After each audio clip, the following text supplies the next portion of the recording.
Il y a toujours eu 4 murs. Il y a toujours eu 4 murs. Ceux de ma tête au carré, boxeuse en proie à l'entêtement, frappée de tiraillements, traversée de pensées disperses. Une tête au carré poussée à réfléchir à ses racines, à mener un combat contre soi, puis véritablement à soi.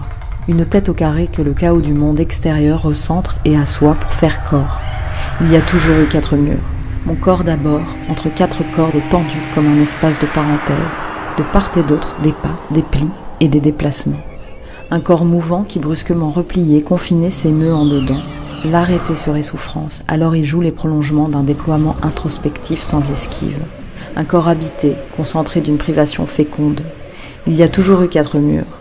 La liberté de me trouver là, connecté fixement au monde, entendre son vide, ses creux et son écho, être, pour être sa résonance, libre pour l'accueillir, le ressentir pour cultiver l'espoir et penser autrement demain, créer.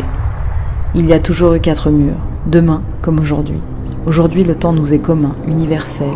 En figeant nos corps, il crée du lien. Depuis mon appartement, je suis en Inde, aux États-Unis, proche de mes derniers voyages artistiques. Depuis ma fenêtre, je suis dans ma rue, une rue, les rues de Paris.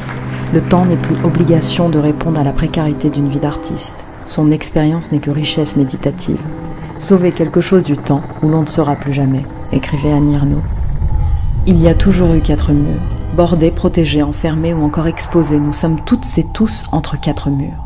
Dans les lignes de force d'une map monde, espace restreint et vague, dans l'ouverture d'un encadrement de fenêtres, enveloppe émotionnelle de mon harmonie intérieure, je sors la tête, je m'y penche pour ressentir mon souffle, les autres.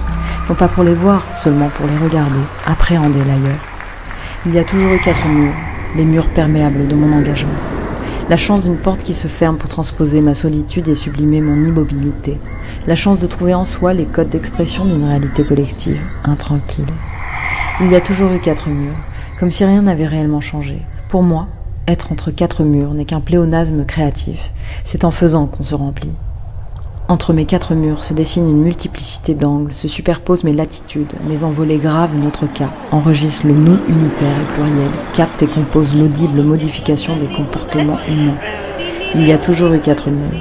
Dans ces 4 murs où déambulent des idées, des désirs, il fait nuit aussi. Cet endroit où s'agitent les ombres en soif de lumière intime, où s'active un présent au destin incertain, où le vivant s'humanise. Comme le décrit Christiane Taubira, c'est la nuit que s'inventent tous les renversements du monde. Il y a toujours eu 4 murs. Et demain, entre ces 4 murs, il fera jour. Chacune, chacun le verra depuis chez soi. Je crois que si on ne fait pas ce pas intérieur, si l'homme ne change pas dans sa solitude, rien n'est possible. Toutes les révolutions seront truquées. Ça, je le crois profondément.